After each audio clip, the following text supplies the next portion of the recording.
सर्वांना श्री स्वामी समर्थ. तर आज इथे मला खिचडी बनवायची होती.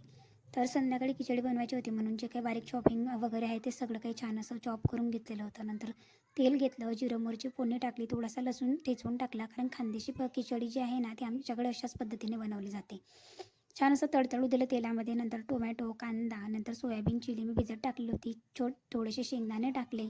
ते सगळं काही असं छान मिक्स केलं. नंतर गरम मसाले, त्याच्यामध्ये धनापूड पावडर, नंतर किचन किंग गरम मसाला, मीठ, हळद, हिंग, लाल मिरची पावडर, जे काही सर्व मसाले असतात आपले गरम पावडर मसाला ते टाकून घेतले. लगेचच त्याच्यामध्ये थोडा वेळ आधी मी थोडेसे वाटाणे आणि थोडीशी डाळ, 3 प्रकारच्या डाळी वगैरे आणि तांदूळसुद्धा भिजत ठेवलेले होते, कारण छान असे तांदूळसुद्धा वॉश केले जातात. ह्याच्यामध्ये मी चना डाळ, मूग डाळ आणि नंतर थोडीशी तुरीची डाळ ॲड केलेली होती. छान लागते अशी मिक्स डाळीची खिचडी.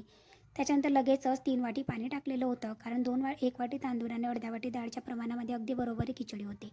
खूप सारा कोथिंबीर असा वरतून गार्निश वगैरे केला आणि छान असं झाकण लावलं. त्याच्यानंतर 2 ते 3 शिट्या होऊ द्यायच्या आणि अगदी छान अशी मोकळी मोकळी खांद्याची स्टाईलची खिचडी आमची अशी तयार होते. नंतर जेवण करून घेतलं आणि असा संपवला मी आमचा आजचा दिवस.